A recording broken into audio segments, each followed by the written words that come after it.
로마서 8장 26절로 27절의 말씀을 다 같이 한음성으로 봉독하시겠습니다. 이와 같이 우리 성령도 우리의 연약함을 도우시나니 우리는 마땅히 기도할 바를 알지 못하나 오직 성령이 말할 수 없는 탄식으로 우리를 위하여 친히 간구하시느니라. 마음을 살피시는 이가 성령의 생각을 하시나니 이는 성령이 하나님의 뜻대로 성도를 위하여 간구하심이니라. 아멘.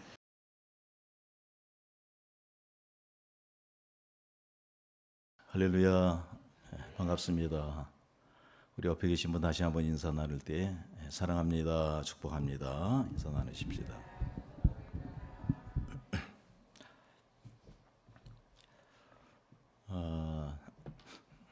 저는 지난 고난 주간 때 저녁 기도회 때 와서 이렇게 두 번 여러분들을 만났습니다. 사실 그때는 제 마음이 굉장히 좀 힘들고 무거운 그런 마음이었습니다. 여러분들이 잘 알다시피 우리 담임 목사님, 우리 강시영 목사님이 굉장히 건강하신 분인데 생각지도 못한 그런 암 그런 판정을 받았습니다. 정말 혼란스러웠고 또 앞으로 이제 어떻게 일이 진행될려나 그런 생각을 이렇게 많이 했습니다. 그러면서도 하나님께 사랑하시기 때문에 반드시 회복시켜 주실 것이다. 그런 믿음을 가지고 기도했고 또 그때 이제 그 화요일 날 수요일 날 저녁에도 우리 성도들과 함께 이렇게 기도를 했습니다. 하나님께서 우리의 기도를 들으시고 이렇게 응답하셔서 또 우리 강 목사님을 너무나 사랑하시고 교회를 사랑하시고 또 우리 성도들을 사랑하시기 때문에 이번에 그 정밀 검사 그런 결과로 쉽지 않은 그런 연기로 이렇게 나오게 됐습니다. 그래서 얼마나 참 감사했는지 몰라요. 그래서 오늘 올 때의 마음은 어떻겠습니까? 가벼운 마음으로 왔습니다. 편안한 그런 마음으로 왔습니다. 이렇게 가볍고 편안한 마음으로 오늘 여러분들을 만나게 돼서 얼마나 감사하고 또 행복한지 모릅니다. 우리가 인생을 살다 보면 그 한 사람의 순수한 그런 희생, 이것이 사람들에게 정말 위로가 되고 또 힘이 되고 또 격려가 될 때가 굉장히 이렇게 많습니다. 우리가 누군가에게 던지는 그 말 한마디, 힘을 내세요. 하나님은 살아계십니다. 인간의 끝이 하나님의 이렇게 시작입니다. 이런 그 말들을 많이 할 때에 얼마나 큰 힘이 됩니까? 얼마나 참 소망이 됩니까? 근데 사실 우리에게 가장 큰 위로와 소망을 주는 것은 사람의 말이 아닌 하나님의 말씀인 줄 믿습니다. 그래서 우리는 성경을 보면은 우리에게 힘이 되고 위로가 되는 말씀들이 여러분도 다 경험했겠지만은 얼마나 많이 있는지 모릅니다. 아마 여러분도 성경에 그런 좋아하는 그런 말씀들이 있을 거예요. 또 은혜 받은 그런 말씀들이 많이 있을 겁니다. 저도 뭐 성경의 모든 그런 말씀들이 다 귀하지만은 로마서 8장 말씀을 굉장히 참 좋아합니다. 또 이것이 저에게도 큰 은혜가 되고 또 힘이 되고 또 능력이 되고 그래서 그 8장을 아주 많이 이렇게 묵상하기도 하는데 이 8장을 보면은 끊을 수 없는 하나님의 사랑, 우리를 포기하지 않는 하나님의 그 사랑이 우리의 가슴을 이렇게 뜨겁게 할 때가 굉장히 많이 있습니다.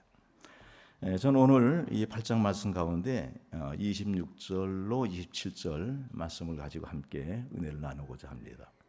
28절 말씀이 아주 은혜스러운데 그 말씀은 혹시 다음 그런 기회가 되면은 그때 말씀을 전하고 싶습니다. 오늘 본문은 우리 자신의 연약함에 대해서 이렇게 말씀을 하고 있는데 26절 상반절에 보니까 이와 같이 성령도 우리 연약함을 도우시나니 우리는 마땅히 기도할 바를 알지 못하나 그랬습니다. 여기 이제 우리의 연약함이라고 하는 그런 단어가 이렇게 나오는데, 이 연약함이라는 단어의 뜻은 힘이 없는 그런 상태를 말합니다. 힘이 없어서 성령의 도움이 필요할 수밖에 없는 인간의 무기력한 그런 상태를 말해주고 있습니다. 정말 우리에게 이 연약함이라고 하는 것이 정말 한두 가지가 아니에요. 여러분 한번 자신을 생각해 보세요. 자신의 연약함이 얼마나 많습니까? 우리는 연약함을 가지고 있는 그런 존재예요. 우리 인간은 강한 것 같지만은 우리는 실로 연약한 그런 존재입니다. 여러분 육체적으로도 보면은 뭐 어떤 사람들은 운동을 많이 하고 근육을 키우고 또 아주 배에 그런 왕자가 새겨지고, 그래서 나는 굉장히 건강하다고 아주 자랑하는 그런 사람들이 있어요. 여러분 그거 자랑할 것이 못 됩니다. 그저 우리 인간은 떨어지면 깨어질 수밖에 없는 그런 질그릇에 불과한 것이 바로 우리 인간의 모습이에요. 여러분 육체만이 아니라 우리의 그 의지도 얼마나 참 약한지 몰라요. 아마 작심삼일이라는 그런 말 여러분도 잘 아시지요. 정말 단단히 마음을 먹고 이렇게 결심도 해보지만은 3일도 못 가서 흐지부지해지는 것을 많이 경험합니다. 여러분들 금년에 이제 25년 이렇게 시작할 때에 여러분들 분명히 아마 하나님 앞에 소원하고 그런 품었던 그런 마음들이 있었을 거예요. 그런데 그 마음 지금 그대로 가지고 있습니까? 정말 아주 힘차게 단단한 그런 각오를 가지고 시작했는데 벌써 이미 포기해버린 사람들도 분명히 있을 것입니다. 또 우리의 마음도 얼마나 약한지 몰라요. 한번 마음이 상하면은 참 추스리기가 굉장히 어렵습니다. 어떤 경우에는 몇 달이 가기도 하고 또 몇 년이 가기도 하고, 그래서 우리 인간은 마음 하나 추스리는 것도 아주 어려운 만큼 연약한 그런 존재가 바로 우리 인간인 것입니다. 또 뿐만 아니라 유혹에도 굉장히 약해요. 여러분 아담과 하와도 바로 유혹에 넘어갔습니다.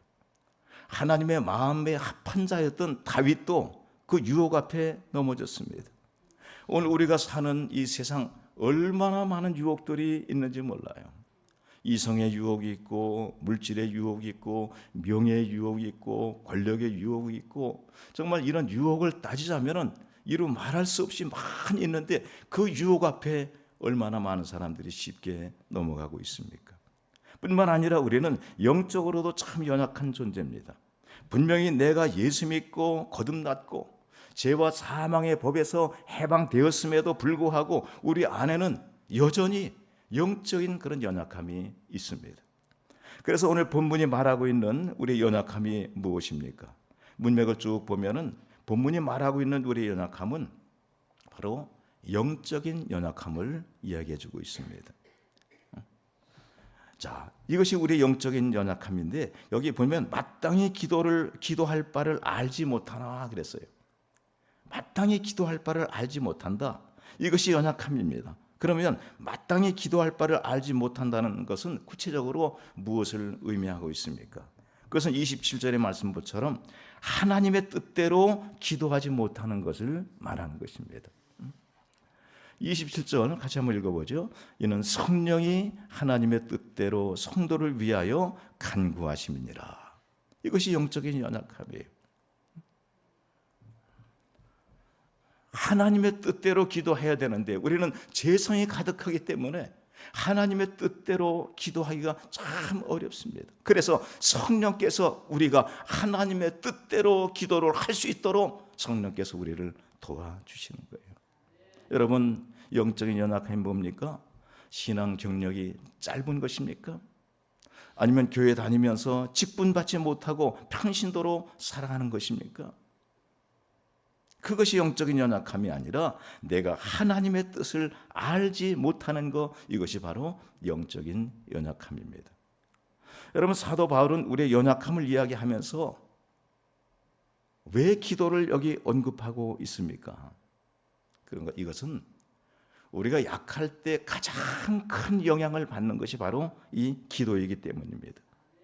우리가 육신적으로 약하다든지 정신적으로 약하다든지 영적으로 약해지면 직접적으로 영향을 받는 것이 바로 기도입니다. 우리의 모든 연약은 기도를 공격합니다. 우리의 모든 연약은 기도를 방해합니다. 여러분, 기분 나쁘면 기도가 잘 됩니까? 기분이 나쁜데도 기도가 잘 되는 사람은 대단한 사람이에요. 여러분, 부부싸움 하고 나면 기도가 잘 됩니까? 부부싸움 한번 하고 나면 기도의 줄을 잡기가 굉장히 어렵습니다. 여러분, 세상에 향락에 조금만 취해 있어도 영혼이 캄캄해지고 기도의 줄이 잡히질 않아요. 이것을 보게 되면 우리가 얼마나 참 연약한 존재인지 몰라요. 질병에도 약하고 의지적으로도 약하고 유혹에도 약하고 마음에도 약하고 돈에도 약하고 분위기에도 약하고, 그래서 우리 안에 있는 죄성 때문에 마땅히 기도할 바를 알지 못하는 이런 영적인 연약함을 가진 존재가 바로 저와 여러분들입니다. 아멘. 아멘 안 하신 분들은 아주 굉장히 강한 분들이에요. 근데 성령님은 우리의 연약함을 아십니다. 내 마음이 얼마나 쉽게 무너지는 아십니다. 내 의지가 얼마나 쉽게 무너지는지를 아십니다. 내가 영적으로 얼마나 연약한 존재인가를 성령님은 아십니다. 그렇기 때문에 성령님은 우리에게 찾아오셔서 거처를 정하시고 우리 안에 머물러 계시는 것입니다. 할렐루야. 여러분, 우리가 분명히 알아야 될 것은, 우리는 교회 다니지만 신앙생활을 하고 있다라고 하지만, 교회에 몇 년 다녔고 또 여러 가지 직분을 가지고 있다고 하지만은, 그러나 하나님의 영이 내 안에 거하시지 아니하면 우리는 교인이지 그리스도는 아닌 것입니다. 어디에 그런 말씀이 있습니까? 로마서 8장 9절에 보면 이런 말씀이 있어요. 만일 너희 속에 하나님의 영이 거하시면 너희가 육신에 있지 아니하고 영에 있나니 누구든지 그리스도의 영이 없으면 그리스도의 사람이 아니니라. 아멘. 전 여러분들이 다 그리스도의 사람인 줄 믿습니다. 여러분 안에 하나님의 성령이 분명히 내주하고 계신 것을 저는 믿습니다. 그런데 예수님은 우리 안에 계신 성령님의 이름을 무엇이라고 여기 말씀하십니까? 바로 보혜사라고 말씀하고 있어요. 파라클레토스라는 말인데, 이 말은 위로자, 대언자, 돕는 자, 이런 뜻을 가지고 있어요. 다시 말하면 바로 보혜사 성령님, 파라클레토스라고 하는 이 성령님은 우리 곁에서 돕는 자, 여러분의 곁에서 항상 도우시는 분이 바로 성령님이신 것을 분명히 믿습니다. 아멘. 우리 모두에게는 연약함이 있어요. 그런데 내 안에 연약함이 있어야만이 그 사람이 하나님의 은혜를 구할 수 있어요. 내가 강하면, 내가 모든 것을 내 마음대로 할 수 있다라고 한다면 우리는 성령님이 필요하지 않아요. 우리는 연약하기 때문에 하나님 앞에 은혜를 구할 수 있는 것입니다. 여러분들의 연약함은 무엇입니까? 질병입니까? 재정적인 어려움입니까? 인간관계의 아픔입니까? 잘못된 그런 습성입니까? 외로움입니까? 낮은 자존감입니까? 이야기한다면 이루 말할 수 없이 수없이 많아요. 그런데 놀라운 사실은 성령님께서 내 연약함을 아신다는 것입니다. 때로는 살을 맞대고 사는 아내, 남편도 서로의 연약함을 알지 못할 때가 많은데, 그래서 굉장히 서운해하고 속상해하고 이럴 때가 많이 있는데, 우리 안에 계신 성령님은 우리의 연약함을 아신다고 그랬어요. 그런데 아시는 것으로 끝나는 것이 아니라 우리의 연약함을 도와주시는 분이 바로 성령님이십니다. 인생을 살다 보면 연약함은 알고 있지만 그 연약함을 제대로 도우려고 해도 돕지 못해서 발을 동동 구르면서 안타까워하는 일들이 많이 있어요. 특별히 부모의 마음이 그럴 것입니다. 내 자녀들의 약함을 분명히 알고 있습니다. 정말 도와주고 싶습니다. 해결해 주고 싶습니다. 내가 조금만 좀 도와주면 아이들이 잘 풀릴 텐데, 내가 조금만 도와주면 재능을 잘 살려서 멋진 삶을 살아갈 텐데, 내가 조금만 좀 돈이 있으면 유학도 보내고 그 길을 열어줄 수 있을 텐데,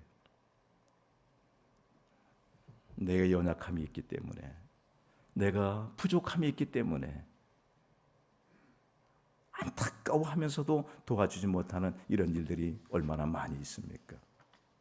여러분, 우리 안에 찾아오신 성령님은 왜 오셨습니까? 우리를 도우시기 위해서 오셨습니다. 우리가 연약하지 않았다면 왜 성령께서 우리 안에 찾아오셨겠습니까? 우리가 인생을 내 마음 먹은 대로 살아갈 수 있다면 성령께서 왜 우리 안에 굳이 거처를 정하시고 우리 안에 머물러 계시겠습니까? 그런데 여러분, 우리가 연약함이 있다고 해서 탄식할 필요는 없어요.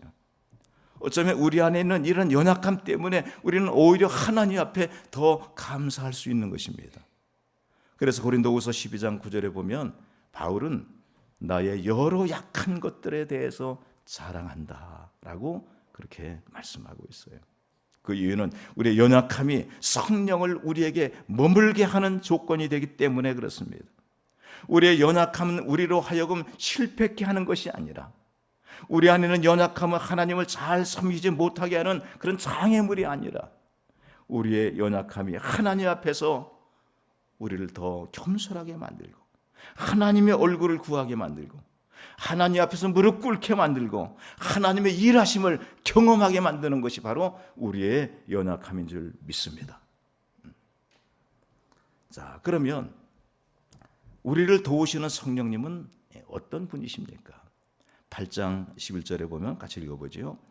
예수를 죽은 자 가운데서 살리신 이의 영이 너희 안에 거하시면 그리스도 예수를 죽은 자 가운데서 살리신 이가 너희 안에 거하시는 그의 영으로 말미암아 너희 죽을 몸도 살리시리라. 분명히 말씀했어요.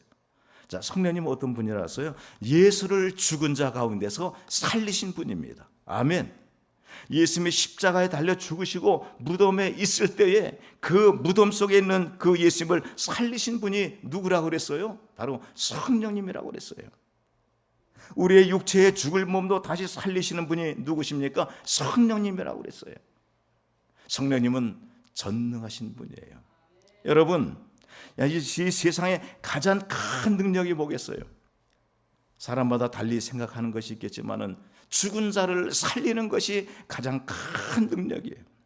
죽은 자를 살리는 능력보다 더 큰 능력은 없어요. 그런데 우리를 도와주시기 위해서 오신 성령님은 바로 죽은 자를 살릴 수 있는 전능하신 그런 분이 바로 여러분 안에 계신 성령님이신 것을 분명히 믿습니다. 아멘. 그런데 성령께서 우리를 도우신다고 하실 때에 이 도우신다의 그런 의미가 있어요. 이것은 그냥 성령이 혼자 도우시는 것이 아니라 함께 감당한다. 여기 도우신다의 의미는 함께 감당한다, 함께 맞잡아준다, 이런 뜻이 있어요. 함께입니다. 그러니까 성령님이 일방적으로 오셔서 나를 도와주시는 것이 아니라 함께 짐을 지고 함께 손을 맞잡고 함께 기도하고 함께 울면서 함께 탄식하면서 우리를 도와주신다는 거예요. 재성을 가진 우리 인간의 힘으로는 이겨낼 수 없기 때문에, 내 자신의 능력으로는 이겨낼 수 없기 때문에 그 성령님이 나와 함께 짐을 지고 나와 함께 울면서 탄식하면서 손을 맞잡으시면서 나를 도와주신다는 거예요. 얼마나 참 감동입니까? 이거보다 더 큰 감동이 어디 있겠어요? 우리 성령님의 도우심을 절대로 오해해서는 안 됩니다. 그래도 믿음 좋다는 사람 가운데 성령님에 대해서 좀 오해를 하는 사람들이 있어요. 예를 들면 성령님은 그냥 우리를 일방적으로 도와주시는 것처럼 그렇게 생각하는 사람이 있어요. 그러니까 학생들이 공부 안 하면서 기도만 하면 공부 성적 좋게 나올 것이다, 이렇게 착각하는 그런 사람들이 있어요. 그러니까 우리는 우리 연약함을 알기 때문에 우리는 하나님께 무릎 꿇으면서 내가 할 일에 대해서는 최선을 다하는 그런 모습이 꼭 필요한 것입니다. 아멘. 하나님 앞에 무릎 꿇고 기도하고 내가 열심히 내가 하고자 하는 일들을 최선을 다할 때 성령께서 우리를 반드시 도와주실 줄 믿습니다. 자, 그러면 성령님은 우리 연약함을 어떻게 도우신다고 그랬어요? 26절에 보면 이와 같이 성령도 우리 연약함을 도우시나니 우리는 마땅히 기도할 바를 알지 못하나 오직 성령이 말할 수 없는 탄식으로 우리를 위하여 친히 간구하시느니라. 자, 성령님 우리를 도우시는데 기도로 도우신다고 그랬어요. 어떤 기도입니까? 두 가지의 그런 기도예요. 두 가지. 첫째는 말할 수 없는 탄식으로 그랬어요. 탄식. 말로는 표현할 수 없을 정도의 그런 탄식. 다시 말하면 우리 예수님께서 겟세마네 동산에서 기도하실 때 그 간절한 그런 기도, 이것이 탄식이에요. 흘리는 땀방울이 핏방울이 되도록 기도하시는 것. 간절히 기도할 때 얼마나 간절히 기도하셨던지 모세 혈관이 터져서 그 피가 밖으로 나올 정도로 그렇게 간절히 기도한 그 기도, 이것이 바로 탄식의 그런 기도예요. 탄식의 기도. 그런데 성령님 우리를 위해서 기도하실 때 그렇게 기도하셨다는 거예요. 탄식하시면서 기도하셨다는 거예요. 이 말씀은 성령 하나님께서 우리를 얼마나 사랑하시는지, 우리를 얼마나 인격적으로 대하신지 이것을 우리가 알 수 있는 것입니다. 성령님이 우리 안에서 탄식하셨다, 근심하셨다. 이것은 무엇을 의미해 주고 있어요? 그분은 나를 절대로 떠나실 수 없는 분이라는 것을 알려주는 것입니다. 확실한 증거예요. 성령님은 나를 버리고 떠나실 수 없기 때문에 내 안에서 탄식하시며 근심하시며 기도하시는 것입니다. 뿐만 아니라 우리 안에서 탄식하며 기도하는 성령님은 내 안에 탄식의 영을 부어주십니다. 탄식의 영을 회복시켜 주셔요. 성령님은 그냥 탄식하며 기도하는 것만이 아니라 성령님이 탄식하면서 우리를 도와주시는데 무엇을 도와주시느냐? 우리에게 탄식의 영을 주셔서 탄식의 그런 기도를 할 수 있도록. 그때 어떤 일이 일어납니까? 우리의 가슴 속에 있는 그런 모든 한들이, 쌓여있는 이런 한들이 다 무너져 내리는 거예요. 우리 마음에 얼마나 많은 한들이 있는지 모릅니다. 우리 민족은 한이 많은 그런 민족이에요. 또 우리가 이 땅을 살아가면서 얼마나 많은 한이 있는지 몰라요. 그런데 이 한이 쌓여서 정말 견딜 수 없을 만큼. 그런데 우리 성령님은 우리를 아십니다. 성령님 우리를 도우십니다. 그래서 그분이 탄식의 기도를 드리면서 우리가 탄식의 기도를 할 수 있도록 우리를 도와주시는 거예요. 우리가 탄식의 기도를 함으로 인해서 우리 안에 쌓여있던 이 한이 전부 다 무너져 내리는 것입니다. 풀어내려지는 거예요. 그 일을 바로 성령님께서 하시는 거예요.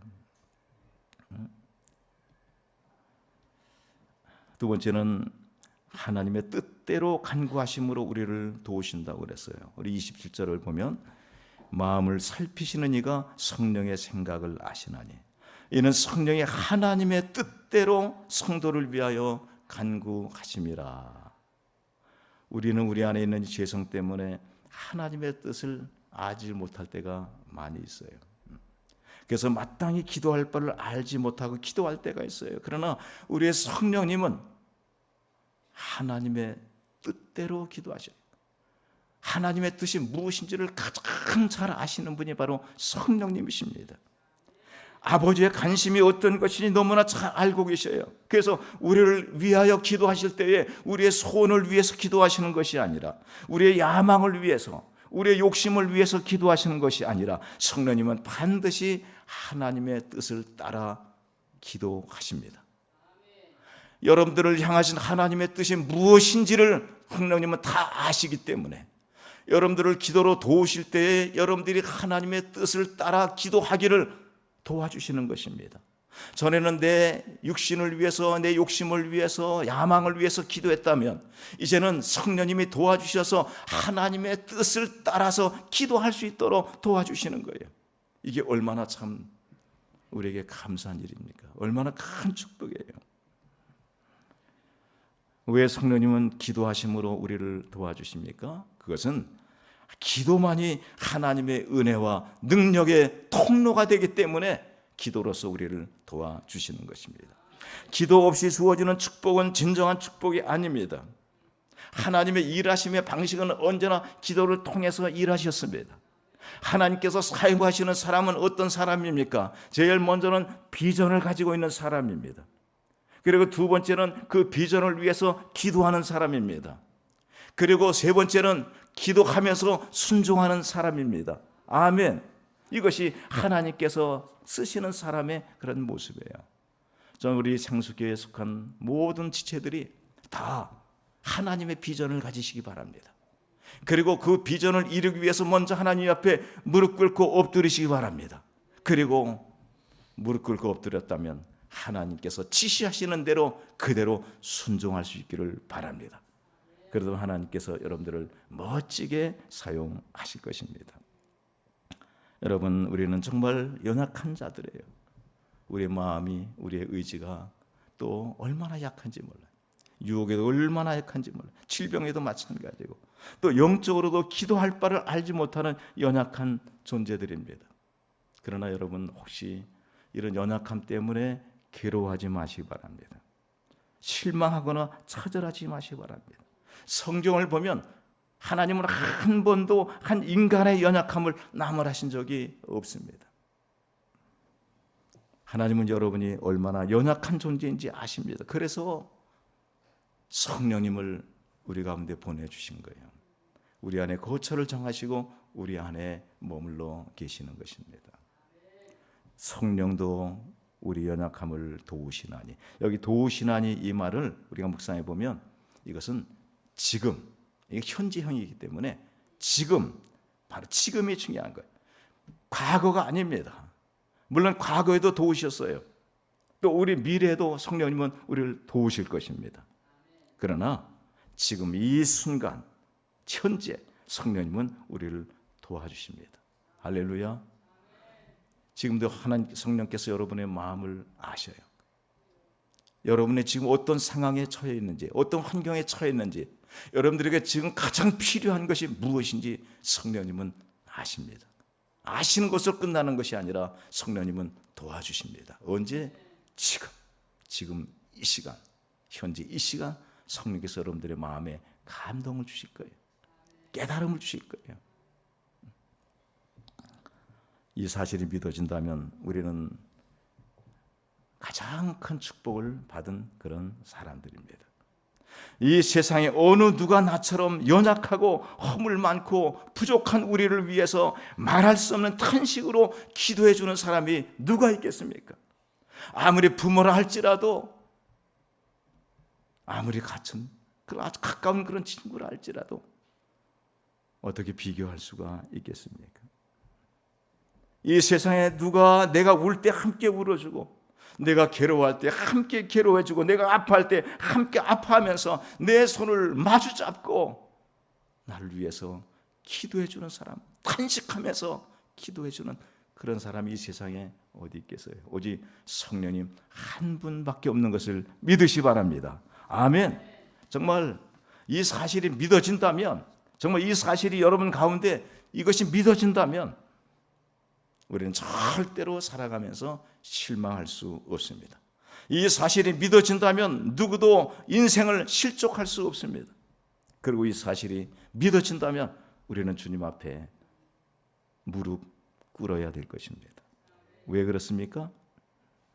죽은 자도 살리시는 전능하신 성령님도 기도하심으로 우리를 도우시는데, 재성을 가지고 연약함을 가지고 있는 우리가 기도하지 않고 어떻게 이 험한 세상을 살아갈 수 있겠습니까? 나의 연약함을 알기 때문에, 나를 도우시는 성령님을 알기 때문에 내가 무릎 꿇고 기도할 때 나를 연약함을 위해 기도하시는 성령님께서 저와 여러분들을 확실하게 도와주실 것입니다. 앞으로 인생을 살아가면서 성령께서 여러분의 삶을 간섭하시고 섭리하시고 역사하실 것입니다.